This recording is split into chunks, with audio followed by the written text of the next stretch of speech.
Hey everyone, welcome back to Tactical Magic. This is Molly Mandelberg, your host. I'm very excited for this episode today. You may know by now that I am a content creation geek.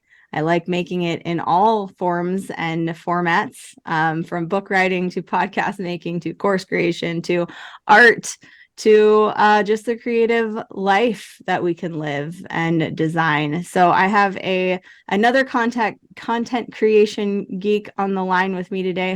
Hopefully she doesn't mind me calling her a geek too. Oh, Awesome. So we're going to dig into running a business and building content out that can support your growth, support your mission, support you sharing your magic with the world. So hang tight. We'll be back in just a sec.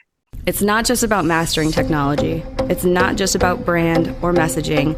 It's not just about making more money.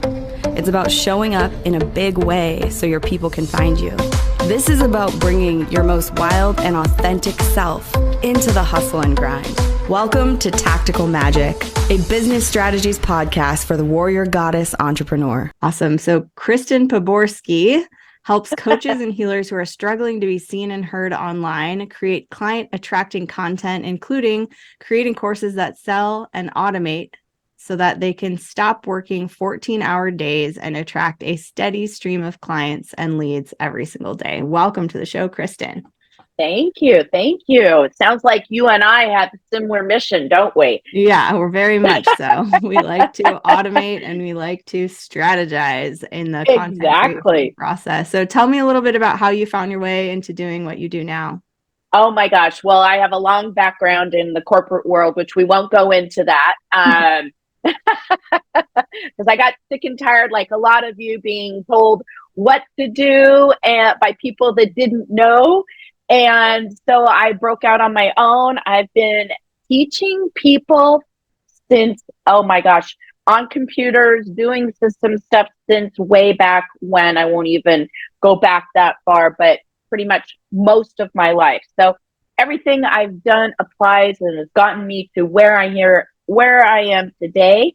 I love working with coaches and healers. That's all I want to work with. And really back in, I think I've been doing this kind of work since 2008, 2009, and then right around 2010, 11, I discovered the power of content creation to help people grow their business organically without paid ads. So, that, as we both know, has morphed. Back then, you could get away with a written blog post. Today, people want podcasts, videos, things like this, because people need to see you, get your energy, and it's a better way to connect with people. Yeah, it is. So what are the things people are mostly struggling with when they come to you, or the thing they most desire help with? Okay. So I think most people, coaches and healers, come to me like they do for you. They're stuck on a plateau with their business. They're the best kept secret, and they know that they need to get out there. And most people will think, oh, I need to just go on Instagram or, Facebook or whatever, do a few posts, and that's going to help me build my business and get out there. But I'm a firm believer that, while social media is great, you need a body of evergreen content, because people are going to come and check you out. And that content can be used everywhere, like in your marketing funnels, your emails, everywhere. And if you put it in the right place, people are going to find you organically. And we're talking about YouTube, podcast, your blog. Totally. So I know what evergreen content is because I'm a big fan of that, but will you just sort of describe what that is and how that works for people? Sure. So in my world, evergreen content is really educating your audience, but it's timeless content. So you're not talking about it's April or it's Father's Day or, a current event.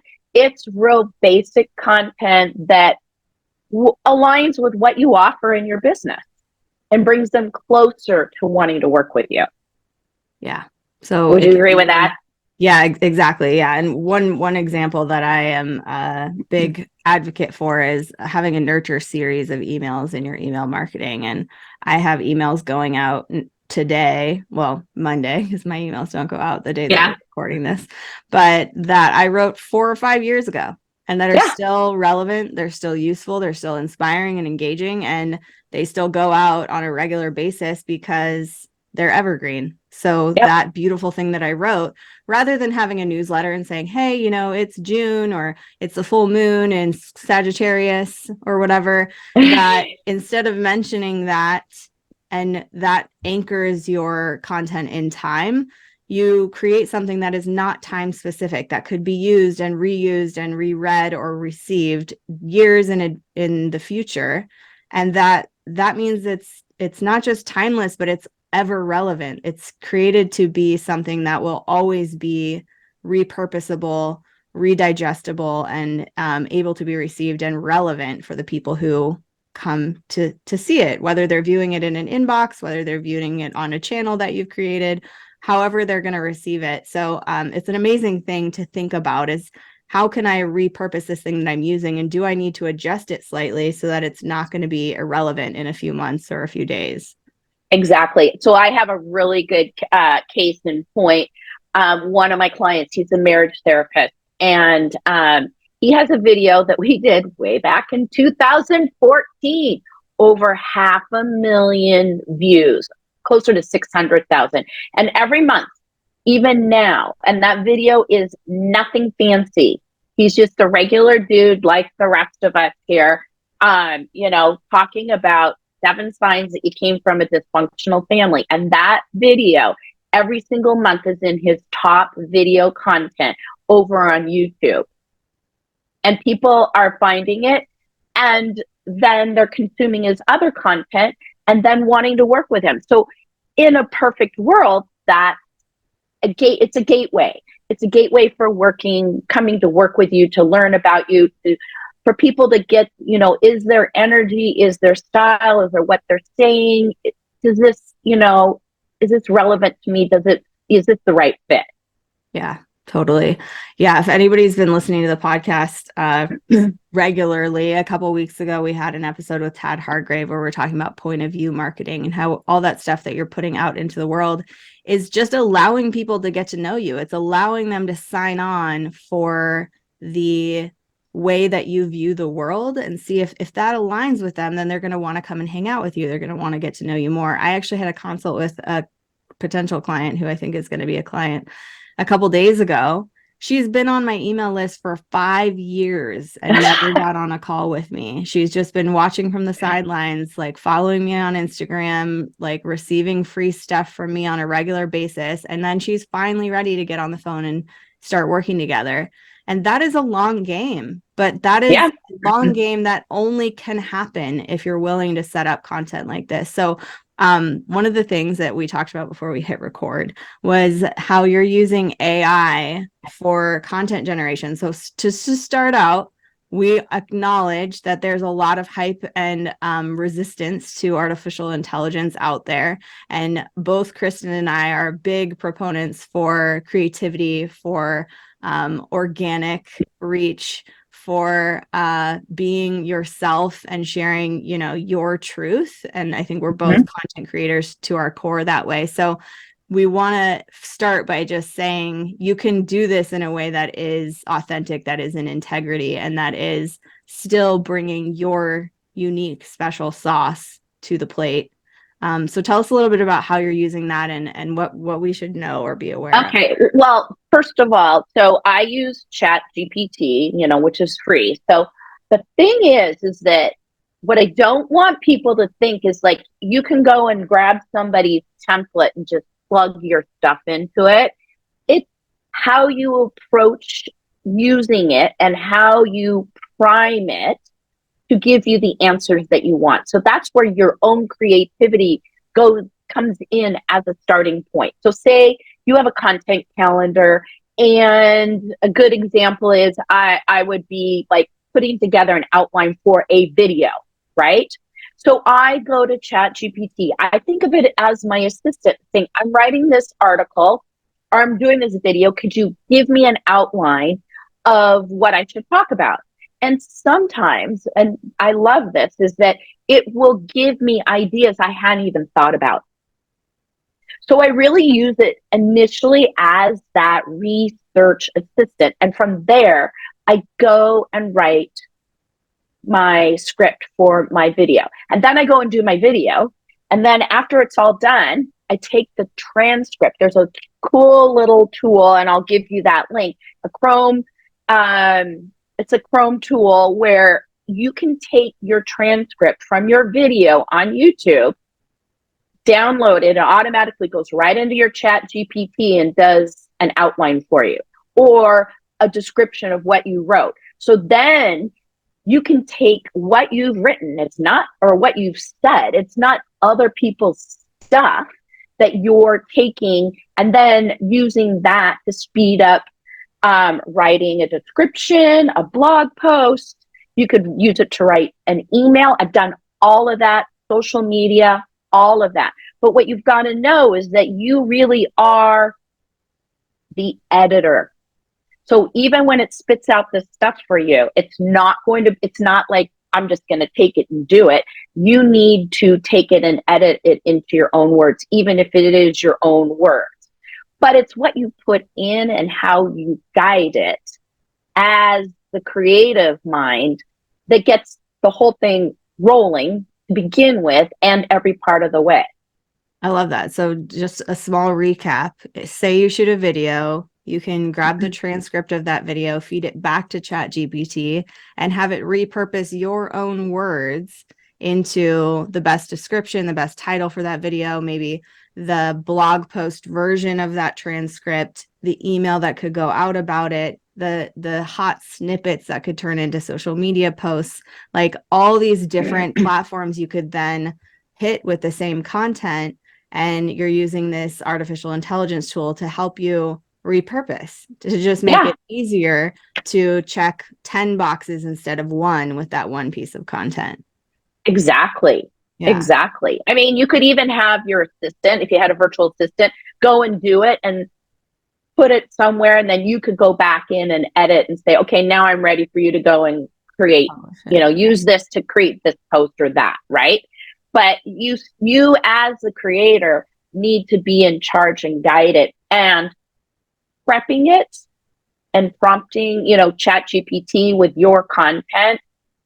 And then having it do all one, create all of this content inside of one chat makes your output that much better, because it's learning every single time that you go through and ask it to do something. So you may say, oh, rewrite it this way, but you need to be specific about what you want. And that's the thing that people forget. Like if you look at a lot of those plug and play prompts, people won't say, write it in the first person, write it in the, write it conversationally.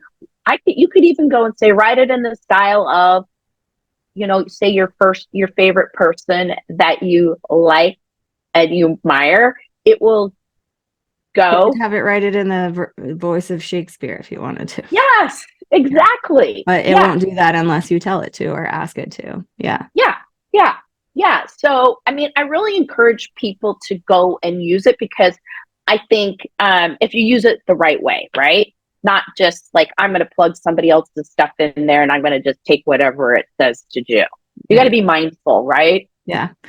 Tell us a little bit more about that priming. So we know prompting, you go into ChatGPT and say, hey, tell me blank, or give me 10 ideas for blank, but you can prime it before you ask it a question like that. So tell us a little bit more about that process.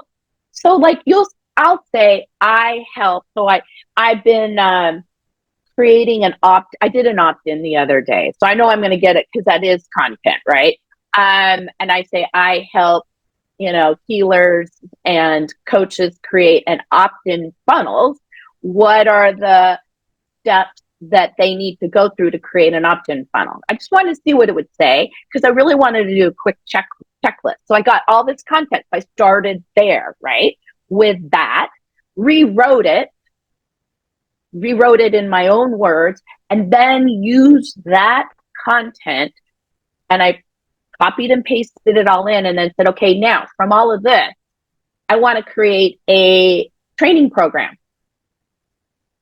And I popped it in there and it came out with like all the modules. And then I stayed in there and I said, okay, for module number 1, do a PowerPoint outline. And it did. Now, again, it's not perfect what it gave me, but it certainly sped up the process. Now I have a list of slides that I'm going to make. Yeah. And I'm going to go and edit it. Right? So I always stay inside the same chat because it's already primed, or whatever you want to say, with it's expanding its awareness of what you want with every question you ask. Exactly. That's the thing. And you just have to play with it and guide it and keep asking it questions and telling it like we are the editors, right? We're the creative director of ChatGPT. Yeah. But it's even more powerful when you're putting your own stuff in there, because it's going to go out and pull out other people's content to begin with, but then you take your own stuff in there and then you can really play with it. Yeah. And create all kinds of wonderful things fast. Yeah. And while this seems like a cheat, like you could just, somebody who's never done any work with marketing or opt-in funnels or anything could go and ask those same questions and get that same output. It becomes personal when you go through and actually rewrite it, recreate it, add in your sassiness, your spark, your unique point of view, add in stories, add in examples that the robot is never going to be that great at gifting you with those items or nailing it on the head. So it's still something you get to play with and adjust and make yours. But why not? Why not let it give you an idea that maybe you were overlooking or was in your blind spot? Why not let it lay out your outline so that you have something to work through? Because in so many ways, when it comes to content creation, the blank screen is the enemy. The sitting down and saying, I'm going to do this and I have to start from 0. It's like, give yourself maybe a little leg up and say, I'm not going to start from 0 today. I'm going to start from 30%. And I'm going to do the other 70, or I'm going to start from 60%. I'm going to do the last 40 of making this well and good and actually something I'm proud to share with the world. So, I say, why not use it while we have access to it before it takes over and, kills the human race or something like that. But I don't think so. The thing is, I don't think it will ever replace us but we as humans, like same with computers, they'll never really replace us because we have to guide it. We still need to know like the fundamentals of content creation, what all goes into a good piece of content, right? Our point of view, our stories, same with marketing funnels and things like that. You have to know all these fundamentals and things like that. Even with buttons, as something as simple as a button, AI is not going to come up with the right call to action. You need to know some of those marketing fundamentals yourself to make sure that your stuff converts and works. Yeah. And even though AI can tell you the steps to set something up, just like you can go to YouTube and see the steps to set something up, a lot of the time you're still going to need human help, human support to guide you and hold your hand and help you overcome those inner blocks. The ChatGPT, at least as far as I know, is not going to help you look at that limiting belief that says, I just shouldn't, I can't, I don't want to. Sometimes you're going to need a coach or a mentor or a backup support system that has your back energetically and will hold your hand through that part of the growing your business process. So yeah, humans need humans. Yeah. But sometimes we can use a robot to help us organize our thoughts. Yeah. Like get over you and I were talking yesterday about, one of the things that stop people from creating content, right? There's a lot of things, but one of them is like knowing what to say. Yeah. So, and where to say it and when to say it. And where to say it. Yeah. And that's, So, if you have that or you're stuck, just go to ChatGPT and like have it pull up, and it could just jumpstart your creativity. You never know. Yeah. Totally.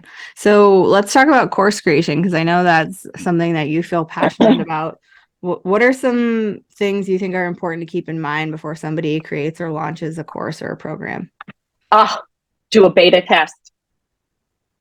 I'm a big believer in, well, it's asking your audience, what do you need? What do you want? Things like that.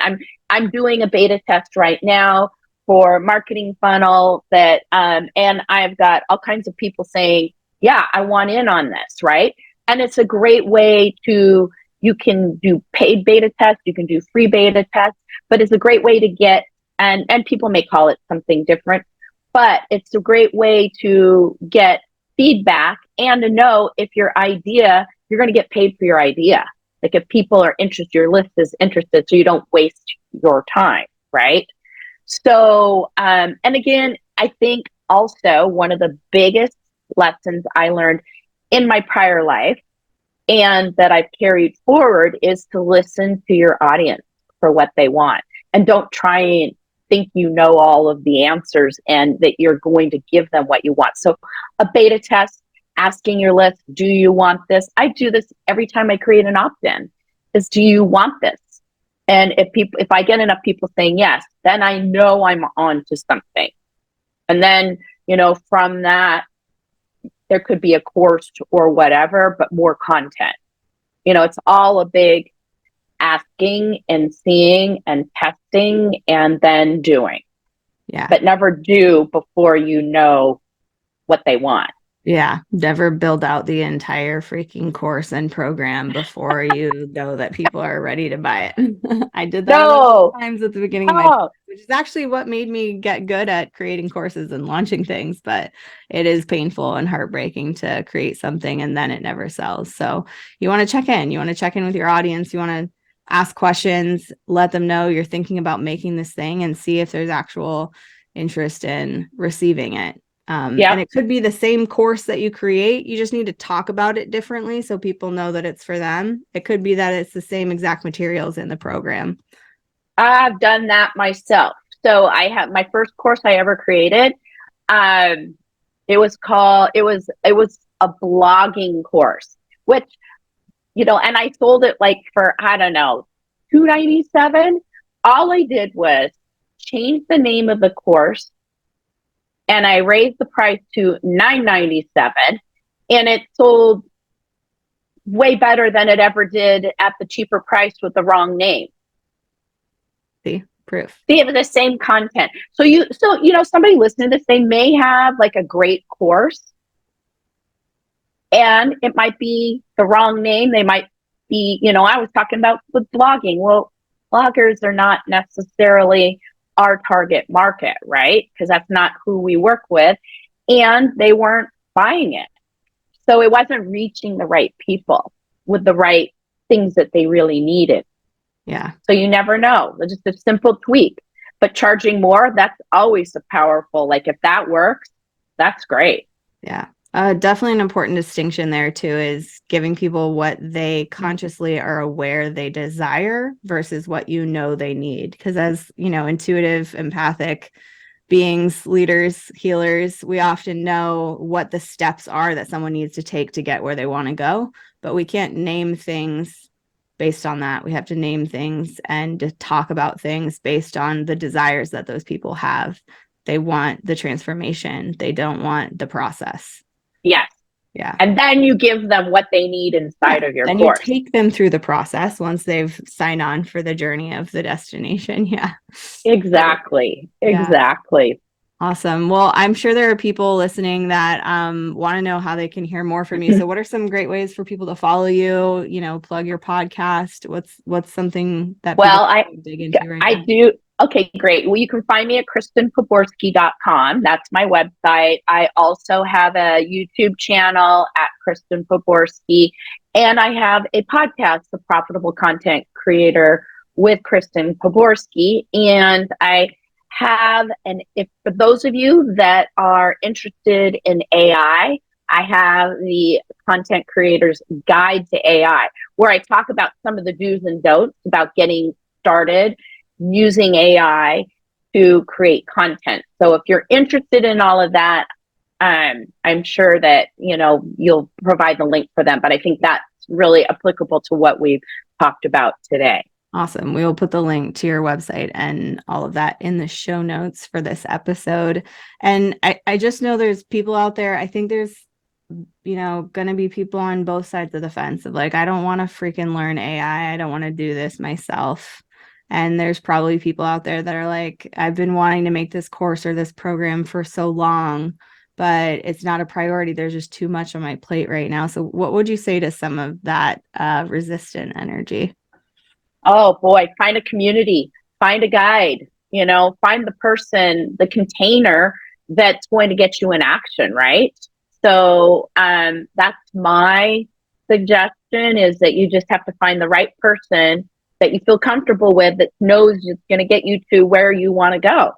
Because there's going to be excuses no matter what, right? There's never enough time to do the things that we want to do. And I think we were talking about that, I believe yesterday, right? You've got to put the container in there so that pushes you forward to taking action.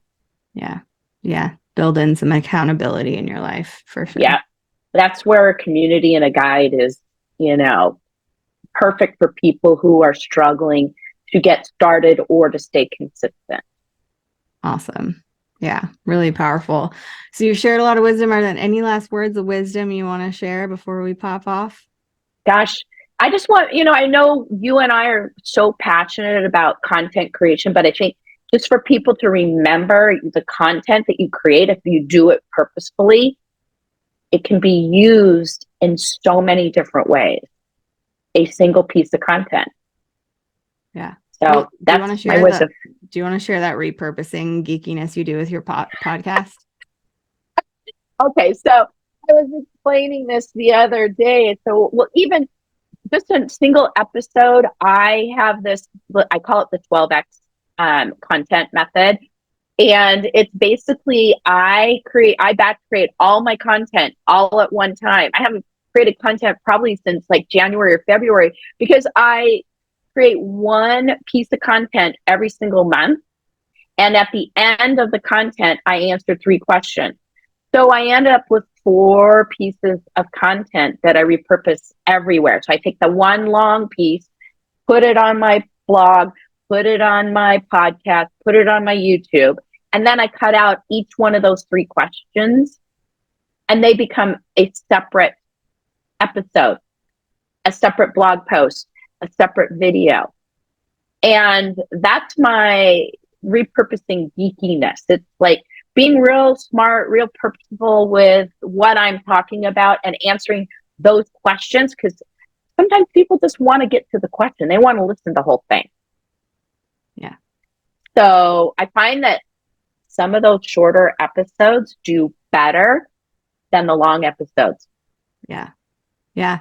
So you can make one thing and put it on all the different places.